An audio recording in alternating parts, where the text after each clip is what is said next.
Imagina o seguinte, imagina que você foi convidado para uma festa.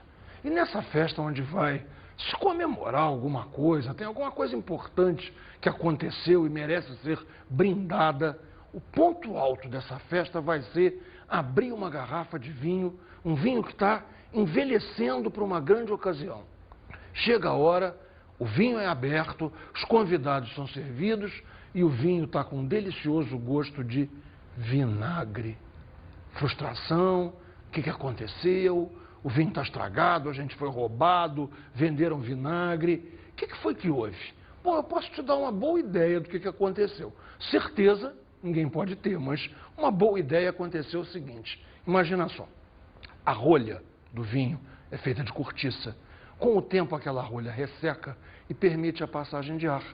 No vinho tem álcool, no ar tem oxigênio. Álcool, oxigênio, vai rolar uma reação e esse vinho vai virar vinagre.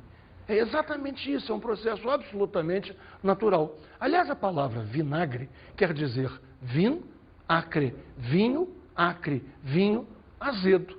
Bem, é um pouco desse assunto que nós vamos estudar hoje, porque hoje o nosso tema é reações de oxidação.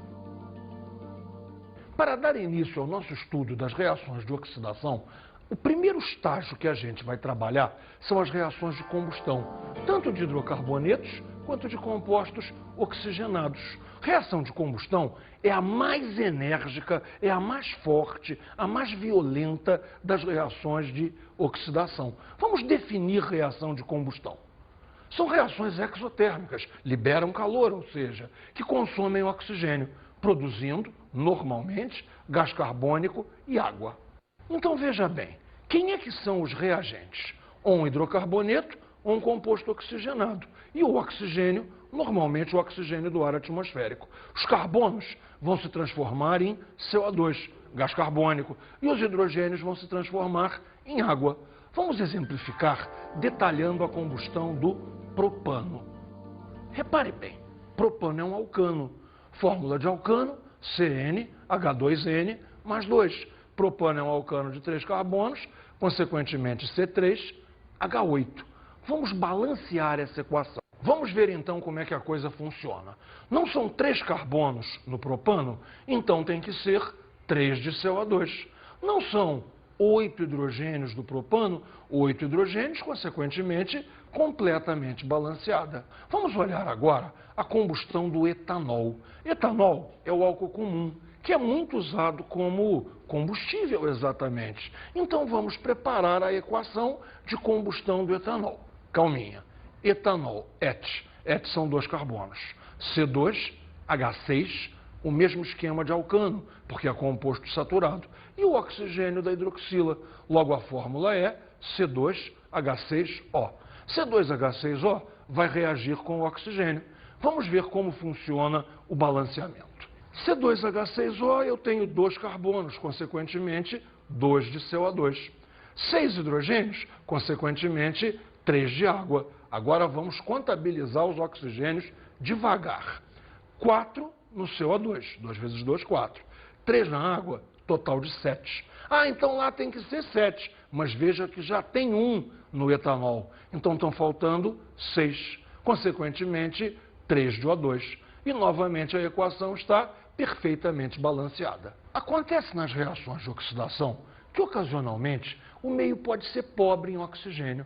E se o meio for pobre em oxigênio, isso não afeta em nada a quantidade de água, mas afeta dramaticamente qual é a substância que vai se formar a partir do carbono. Veja, uma possibilidade é que o carbono reaja com um átomo de oxigênio apenas e forme CO, o que é bastante perigoso.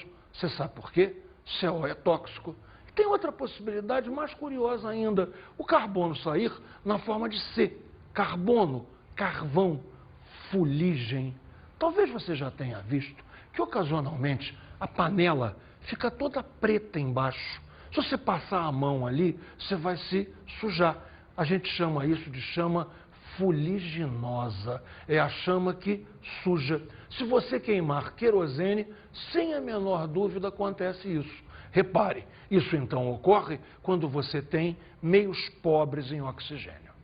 Professor, qual desses hidrocarbonetos fornece a maior massa de água pela combustão total de um mol? Gotinha, você está ficando muito danada. Você está propondo exercício para mim?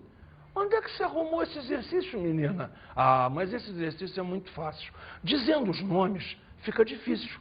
Mas se nós colocarmos as fórmulas moleculares, não vai ter problema nenhum, porque o número de hidrogênios vai me definir a quantidade de água. O que nós precisamos ver é fórmula por fórmula. Veja só então comigo, Gotinha, presta atenção para a tela. Propeno. Propeno é alceno, alceno de 3 carbonos, C3H6, 6 hidrogênios. Vai filmando aí os hidrogênios. Propano, C3H8, 8 hidrogênios. Lembra você que é um alcano.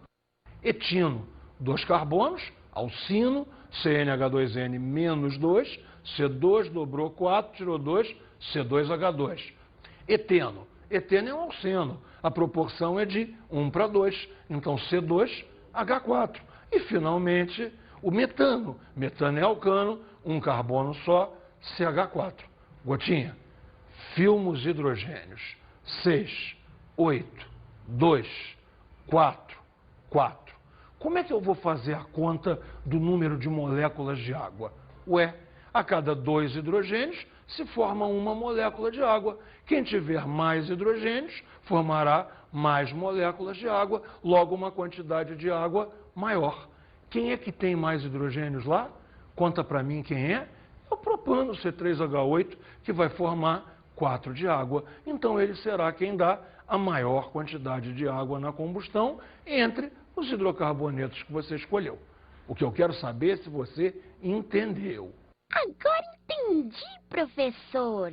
Gotinha, que bom que você entendeu. Então vamos aproveitar a oportunidade e vamos fazer outros exercícios. A combustão completa de 1 mol de etanol, álcool etílico, produz uma massa de gás carbônico igual a 88 gramas. Pode parar por aí.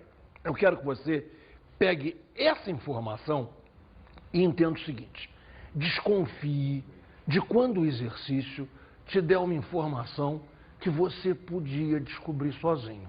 Isso aí normalmente é armadilha. Repara só, etanol, 2 carbonos. 2 carbonos vão dar 2 de CO2. CO2, 12, 16 vezes 2, 32, 12 com 32, 44. Mas são 2. Se são 2 mols, 44 vezes 2, 88 gramas. Para que ele está me dizendo esses 88 gramas se eu posso deduzir isso? Provavelmente essa informação, na verdade, não serve para grande coisa. Tá? Vamos descobrir o que ele quer, afinal de contas, terminando de ler o exercício. Das substâncias a seguir, a que produz o dobro da massa de gás carbônico por combustão completa de 1 mol é... Não quero que você veja a múltipla escolha. Não, você não vai ver a múltipla escolha. Nós vamos chegar resolvidos. Observa só. O dobro da massa de gás carbônico. Só tem uma explicação. Se é o dobro da massa, é porque tem o dobro de carbonos. Se era etanol com 2 carbonos, vai ter que ser algum composto de 4 carbonos. Então, na múltipla escolha, eu não vou fazer equação. Eu não vou precisar balancear, eu não preciso fazer uma conta sequer. É o dobro. Se é o dobro de 2, desculpe, o dobro de 2 é 4. E eu não preciso fazer cálculo mais nenhum. Vamos pesquisar a resposta para descobrir quem tem 4 carbonos. Veja lá as opções. Ciclohexatrieno. Isso é o benzeno, uma maneira esquisita de falar benzeno, 6 carbonos. Ciclobutano. Acabou. Está aí a minha resposta. Ciclobutano tem 4 carbonos. Etilciclopropano. Nem para dar dúvida. 2 mais 3, 5. Resposta da questão, ciclobutano. Sem fazermos uma conta, sem se despentear. Agora nós abandonamos a combustão. O assunto está esgotado. E vamos às outras reações de oxidação. Veja, se é uma reação de oxidação, de que eu estou precisando? Eu estou precisando de agente oxidante. Existe um só? Não, existem vários agentes oxidantes, uns mais fortes, outros mais fracos, uns mais adequados para uma determinada reação, outros nem tanto. Vamos vê-los todos. Principais agentes oxidantes são eles: mistura sulfomangânica, KMNO4, que é o permanganato de potássio, misturado com ácido sulfúrico. Repare que o nome sulfomangânica não é tão adequado assim. Tinha que ser sulfopermangânica, porque aquele manganês é mais 7. KMNO4, manganês mais 7. Então seria um nome correto, sulfopermangânica, mas está consagrado pelo uso o nome sulfomangânica. O segundo agente oxidante é a mistura sulfocrômica, K2CR2O7 e H2SO4. Nomes: dicromato de potássio e ácido sulfúrico. Também é um agente oxidante muito enérgico, muito forte. Um terceiro agente oxidante é permanganato, mas diluído. KMNO4, permanganato, em solução diluída, ou neutra ou levemente alcalina. E isso é um oxidante fraco. E, finalmente, é possível usar o próprio oxigênio atmosférico, desde que seja adequadamente catalisado. Um catalisador muito usado na indústria é o catalisador metálico cobre. Oxidação de dupla ligação. Essa oxidação pode ser feita de duas maneiras. Uma oxidação branda, uma oxidação suave, onde a cadeia não se quebra. E uma oxidação enérgica, uma oxidação forte, que provocará ruptura de cadeia. Vamos ver os dois casos, começando pela oxidação branda. Oxidação branda feita pelo permanganato de potássio, KMNO4, em solução aquosa diluída, neutra ou levemente alcalina. Ela produz um diol vicinal, conhecido como glicol. Pode parar. Diol, duas hidroxilas, diol, diálcool, vicinal, vicinal em carbonos vizinhos. Ou seja, vê se você entendeu. A ligação π vai quebrar e vão entrar duas hidroxilas na ligação π de onde havia a dupla. Vamos ver isso em um esquema? Vamos ver, por exemplo, a oxidação branda do propeno. Está aqui a dupla ligação. E eu preciso fazer a entrada aqui de duas hidroxilas para obter o tal do diol vicinal. Vamos fazer umas continhas? Tem que entrar duas hidroxilas, ou seja, 2 hidrogênios e 2 oxigênios. H2O2. Claro que eu não estou dizendo que é água oxigenada, mas funciona como se fosse. Água vem da própria solução e um oxigênio vem do agente oxidante. Consequentemente, esquematizamos assim. Repara comigo na tela. Está aqui o oxigênio que veio do agente oxidante. E está aqui a água da própria solução. A ligação π arrebenta, entra aqui uma hidroxila, entra aqui uma hidroxila. E você tem um diol vicinal. Diol, duas hidroxilas, vicinal quer dizer que está em carbonos vizinhos. O outro nome disso, eu vou te explicar agora. Glicol, glic. Glic é o mesmo glic de glicose. Sabe o que é glic? Glic é doce. Glicol quer dizer álcool docinho. Resumindo então, a oxidação branda do propeno produz o 1,2-propanodiol. Bem, agora vamos ver então a oxidação enérgica. A oxidação enérgica é completamente diferente, porque ela ocorre com ruptura de cadeia. Eu preciso de um oxidante forte, exatamente que faça a cadeia quebrar, a cadeia romper. E vou analisar, após a ruptura, que pedaços eu tenho, para saber, através desses pedaços, quem são os compostos que eu vou obter. Oxidação enérgica é feita pela mistura sulfomangânica ou pela mistura sulfocrômica. Ocorre ruptura de cadeia na dupla ligação, resultando, onde havia carbono terciário, forma-se uma cetona. Onde havia carbono secundário, forma-se ácido carboxílico. E, finalmente, onde havia carbono primário, forma-se gás carbônico e água. Essa última é muito interessante. Quer dizer que onde havia carbono primário é como se queimasse. Vai dar CO2 e água, dando uma oxidação muito enérgica. Se não for assim, você pode usar um outro truque também. Repara, onde houver ramificação, vai dar cetona. Onde não houver ramificação, vai dar ácido. A oxidação enérgica do metil-2-buteno produz propanona e etanóico. Observe por quê. Está aqui a dupla ligação. A ruptura vai acontecer aqui. Eu tenho 3 carbonos, eu tenho a ligação prendendo pelo meio. Tem uma ramificação, vai dar cetona. Olha aqui os 3 carbonos e entrando aqui o oxigênio do agente oxidante. Desse lado, eu não tenho ramificação nenhuma. O que eu tenho é CH3CH. Então, desse lado, eu vou ter a formação de ácido carboxílico, eu vou ter a formação do etanóico. Observa quantos oxigênios foram consumidos.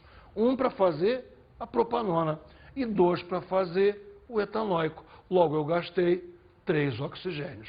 Ok? Vamos ver um outro exemplo? A oxidação enérgica do propeno produz CO2, água e etanóico. Vamos ver por quê? Aqui eu tenho um carbono só. Aqui eu tenho um carbono primário, CH2. Quando a dupla está na pontinha, a pontinha queima. Dá CO2 e água. Repare, um carbono gastou 2 oxigênios. Os 2 hidrogênios já gastaram um oxigênio. Desse lado de cá, eu tenho uma cadeia de 2 carbonos. Esse carbono não é primário, é secundário. Então, eu vou ter aqui a formação de ácido. Ácido como?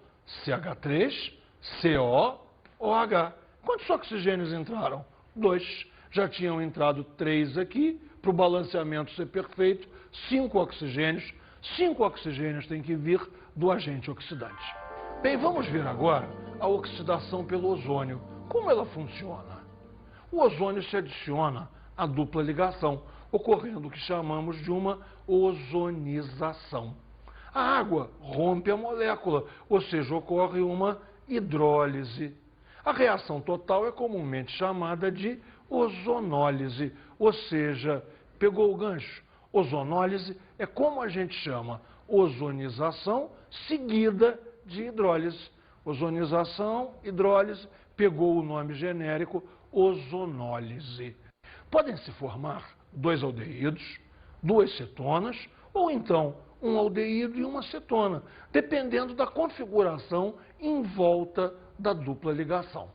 O subproduto da reação é água oxigenada, por isso usamos zinco em pó para prevenir a oxidação de aldeído até ácido, ou seja, o zinco vai funcionar como um agente redutor. Se ocorrer, o zinco passa de 0 para +2, o zinco se oxida, ele é um redutor, consequentemente, o aldeído é preservado, o aldeído é mantido como aldeído, não ocorre a ida até ácido. Para ir até ácido, nós podemos usar a oxidação enérgica, não precisamos da ozonólise.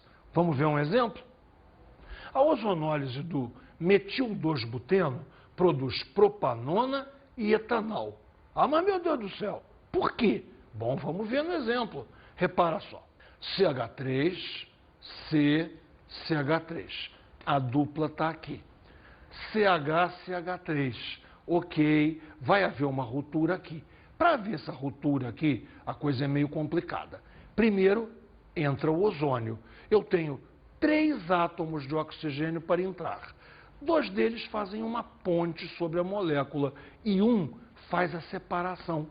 Ou seja, eu tenho uma estrutura aqui que lembra vagamente uma estrutura de éter, um oxigênio separando 2 radicais. Mas mais do que isso, eu tenho uma ponte por cima preservando esses oxigênios aqui dessa maneira.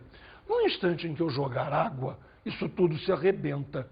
Esse oxigênio vem ligar na água e a transforma em água oxigenada. E esses oxigênios que estão ligados aqui vão montar a molécula. Repara, CH3, CO, claro que vai virar dupla O, né? CH3, ou seja, aqui vai aparecer a cetona. Aqui, CH3, CO, claro que vai aparecer um dupla O, H, aqui vai aparecer um aldeído. Vamos ver ainda melhor, olha só. CH3, COO, CH3, acetona. CH3COH, o aldeído, e a água oxigenada. Normalmente, se você deixasse o aldeído em presença de água oxigenada, ele iria se transformar em um ácido. Para impedir que isso ocorra, temos zinco metálico no meio. Vamos ver agora a oxidação de álcoois primários. Vamos ver como é que funciona. Ela pode ser feita através de mistura sulfomangânica, mistura sulfocrômica, ou podemos usar diretamente o oxigênio do ar, catalisado pelo cobre. Produz-se um aldeído, que se oxida muito facilmente a ácido carboxílico. Observe, RCHH-OH. Então, esse álcool está preso num carbono primário. Gente, vai entrar um oxigênio. Mistura sulfomangânica. Há perda de água, há uma desidratação e a formação do aldeído, RCOOH. Esse RCOOH não vai resistir à presença de uma mistura sulfomangânica, que é um oxidante enérgico, e ele rapidissimamente, quase que instantaneamente, se transforma em ácido. No laboratório, é muito curioso fazer essa reação com etanol, com álcool comum. Se você usa etanol, vai se formar etanóico. O laboratório imediatamente é invadido por um cheiro que lembra muito vinagre. Aliás, não lembra muito, não.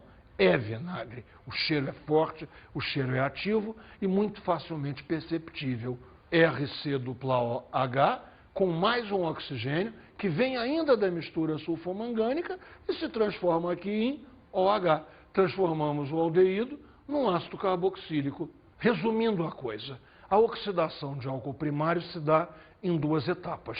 Na primeira etapa, o álcool primário é levado até aldeído. E numa segunda etapa rapidíssima, esse aldeído é transformado num ácido. Bem, vamos ver agora a oxidação de álcoois secundários. Como funciona? Pode ser feita através de mistura sulfomangânica, mistura sulfocrômica ou oxigênio do ar catalisado pelo cobre. Produz-se uma cetona. Veja por que se produz uma cetona. Está aqui o álcool secundário, hidroxila ligada num carbono secundário, entrada de oxigênio, a desidratação habitual, e aqui vai se formar um COO. R1, C, R2 e o dupla O aqui, a dupla O está no carbono secundário, ou seja, isso aí é uma cetona. Vamos resumir então o que vimos do álcool secundário. O álcool secundário se oxida numa única etapa e vai para cetona. Então, espera aí. Álcool primário, duas etapas, aldeído, ácido carboxílico. Álcool secundário, uma única etapa, cetona. Você deve estar se perguntando, e o álcool terciário? Essa é importante. Álcool terciário não sofre oxidação. Se você exagerar, forçar realmente uma oxidação, podem ocorrer duas coisas. Ou ruptura de cadeia, o álcool simplesmente vai ser destroçado, ou então simplesmente vai queimar, combustão. Essas misturas oxidantes estão, em geral, a um passo da combustão.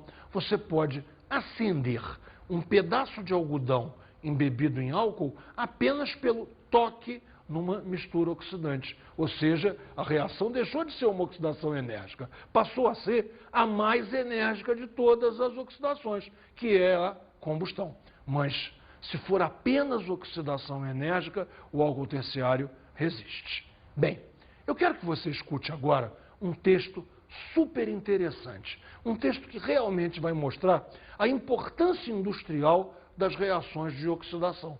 Metamorfoses saborosas. É fácil imaginar que não existe nada de canela no chiclete que tem esse sabor escrito no rótulo. O que pouca gente sabe é que para fazer o chiclete de canela, usa-se um produto natural, completamente diferente, a amêndoa. Simplesmente fica mais barato para o fabricante. O químico aromista pega a amêndoa, isola a substância desejada e a submete a uma reação de oxidação, ou seja, acrescenta oxigênio à sua estrutura molecular. O resultado é uma mudança nas suas propriedades, entre as quais o gosto e o aroma. Da amêndoa sai um gosto de canela. Extrai-se o benzaldeído. Oxidação. Forma-se o aldeído cinâmico. Do cravo sai um gosto de baunilha. Extrai-se o eugenol. Oxidação. Forma-se a vanilina. Do limão sai um perfume de violeta. Extrai-se o benzaldeído. Oxidação. Forma-se a bionona. Pouca gente sabe, mas existe uma parte da química que é a bromatologia. Bromatologia estuda os alimentos, principalmente os alimentos industrializados.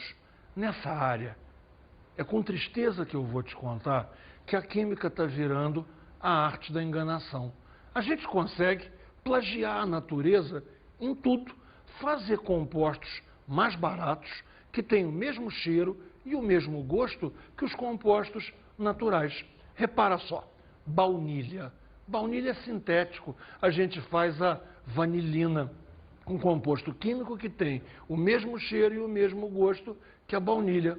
Canela. Canela hoje também não é canela. Usamos aldeído cinâmico. Deriva-se esse nome cinâmico de cinnamon, que é o nome em inglês para a canela. Lastimavelmente, eu tenho que admitir isso. A química na área de comida, na área de alimento, está virando a arte de enganar os seus sentidos. Bem, vamos ver então agora alguns exercícios. O primeiro é esse aqui. Uma garrafa de vinho com teor aproximado de 12% de álcool etílico é guardada aberta. Seu conteúdo se deteriora, ficando azedo. Assinale a afirmação correta a respeito do fenômeno observado. O vinho fica azedo devido à formação de amina, de sabor desagradável. Meu Deus do céu! Vinho contém álcool. Álcool não é nitrogenado. Amina é nitrogenada. E amina, o cheiro não é desagradável, não. Deixa eu te contar. Amina, o cheiro é insuportável. Amina tem cheiro de peixe estragado. No dia que vinho tiver cheiro de peixe estragado, pelo amor de Deus, sai correndo. A natureza mudou. Segunda opção, a redução do álcool etílico para formar etano. Ah, muito curioso. Bastante provável, muito provável mesmo. Veja só, etanol tem oxigênio. Foi oxidado e apareceu uma coisa que não tem oxigênio. Apareceu etano, que é um alcano, que é gás, quer dizer que vai fazer bolinhas, você vai acender um fósforo em cima e vai queimar o etano. Ah, não. Não tem vinho no mundo, por mais esquisito que esteja, que faça isso. Vamos para a próxima opção. O responsável pela mudança de propriedades do vinho é o éter etílico formado, de caráter ácido. Meu Deus do céu, realmente o examinador está querendo brincar com a gente. Primeiro, dizer que o álcool vai formar éter espontaneamente. Segundo, dizer que éter tem caráter ácido. Éter é absolutamente neutro. Claro que não. O etanol do vinho é neutralizado pelo oxigênio do ar. Quando é que você usa a palavra neutralização? Ácido mais base. Etanol não é ácido. O oxigênio do ar não é base. De que neutralização estamos falando? Não tem neutralização nenhuma. O etanol do vinho é oxidado a ácido acético. Bem, até que enfim alguém disse uma coisa sensata. O vinho avinagrou. O vinho virou vinagre. O vinho azedou. Azedou, formou um ácido acético. Essa é a opção correta.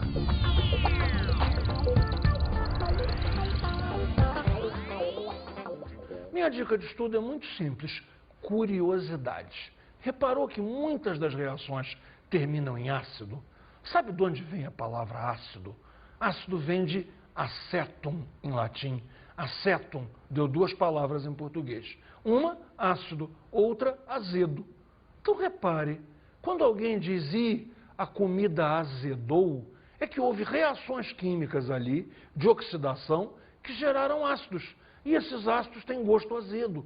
Graças a Deus. Porque senão você ia comer a comida estragada e não perceberia. Ou seja, esse cheiro de azedo trabalha a nosso favor. Ou seja, o que eu estou pedindo a você? Curiosidades. Que cada vez que você ouvir uma palavra que te lembre química, vá pesquisar, pergunta ao teu professor o que é aquilo. Ele sabe, ele vai explicar a você. Procura o de química, o de biologia. Novamente eu estou te pedindo, quase que te implorando, curiosidades. Olha com atenção o mundo à tua volta. E aí o estudo fica mais fácil quando a tua sala de aula